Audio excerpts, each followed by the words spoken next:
मुक्ताईनगर नगरपंचायतची निवडणूक ही अंतिम टप्प्यात पोहोचलेली आहे. केवळ 24 तास शिल्लक राहिले आहे असं म्हणायला हरकत नाही. 1 तारखेच्या रात्री 10 वाजेपर्यंत प्रचार सुरू राहणार आहे. आणि आता आपण विविध पक्षांच्या भूमिकेची माहिती आजपर्यंत घेतली आहे. आता पक्षाची पुढची भूमिका काय, म्हणजे शेवटचे स्ट्रॅटेजी काय, निवडणूक तंत्र जिंकण्याचं मंत्र काय आहे, या संदर्भात आज आपण आता आलो आहोत शिवसेनेचे जिल्हा उपप्रमुख छोटूभाऊ भोई यांच्याकडे. बघूया आणि जाणून घेऊया छोटूभाऊ भोई यांचं मत काय आहे या निवडणुकीच्या संदर्भात आणि 2 तारखेच्या मतदानाच्या संदर्भात. तर भाऊ, तुमचं स्वागत आहे वाडेकर इन्फो न्यूजमध्ये. आता निवडणूक ही अंतिम टप्प्यात आहे. जोमाने प्रचार सुरू आहे आणि अशा प्रसंगी तुमच्यासमोर सुद्धा तगडे आव्हान भारतीय जनता पक्षाने उभं केले आहे. तुम्ही या निवडणुकीला कसं बघाल? आदरणीय आमचे आमदार साहेब चंद्रकांत भाऊ पाटील यांचा विकास या शहरात सार्वत्रिक निवडणूक नगरपंचायतची असल्यामुळे शहरात खूप विकास कामं झालेले आहे. त्यांच्या माध्यमातून, आमदार साहेबांच्या माध्यमातून आणि याच माध्यमातून आमचा प्रसार चालू आहे. आणि शहरात भरघोस मतांनी आमच्या 17च्या 17 सीटा निवडून येतील आणि नगराध्यक्ष 2 ते 3 हजार मतांनी निवडून येईल. याचं कारण असं आहे की आदरणीय चंद्रकांत भाऊ पाटील यांनी खूप विकास कामं या शहरात केलेले आहे.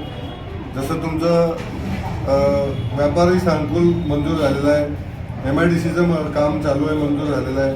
बरेचसे मुक्ताईनगरमध्ये पिण्याचं पाणी जे 52 करोड रुपयाची योजना हे भाऊंनी आमदार साहेबांनी आणलेली आहे. या विकास कामाच्या माध्यमातून आमचा निश्चित विजय आहे हे आम्ही निश्चित समजतो की विजय निश्चित आहे. यासाठी आता विजयाचं गणित तुम्ही बांधलेलंच आहे, पण त्याच्यासाठी तुमची नेमकी काय प्लॅनिंग सुरू आहे? नेमकं काय तुम्ही नियोजन करत आहे?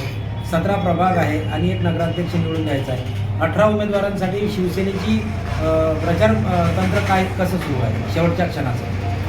आम्ही प्रत्येक वार्डात वार्ड वाईज रॅल्या, प्रचार, कॉर्नर मिटिंगा आणि आदरणीय आमदार साहेब स्वतः कॉर्नर मिटिंग घेत आहेत. आणि प्रत्येक वार्डात कार्यकर्ता, पदाधिकारी, सर्व पदाधिकारी हे प्रसारात लागलेले आहेत आणि भरघोस मतांनी सीटा निवडली. बरं, आता शेवटचा प्रश्न की यापुढे भविष्यामध्ये जर तुमची सीट निवडून आली, शिवसेनेच्या नगराध्यक्षपदासाठी संजना पाटील या निवडून आल्या, त्यानंतर भविष्याचा विकासाचा दृष्टिकोन काय असेल शिवसेने? आदरणीय आमदार साहेबांच्या म्हणजे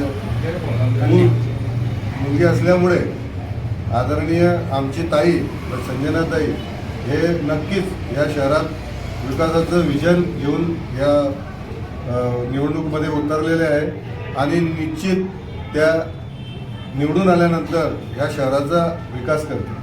ते छोटूभाऊ भोई, शिवसेनेचे जिल्हा उपप्रमुख, मुक्ताईनगर नगरपंचायतच्या निवडणुकीमध्ये त्यांची भूमिका प्रमुख अशी एक भूमिका आहे या प्रचार तंत्रामध्ये आणि या उमेदवारांना निवडून आणण्यामागे सुद्धा. तर धन्यवाद भाऊ, आपण वाडेकर इन्फो न्यूजशी चर्चा केली त्याबद्दल आपला आभारी आहे आणि आमच्या शुभेच्छा आहे शिवसेनेला. धन्यवाद.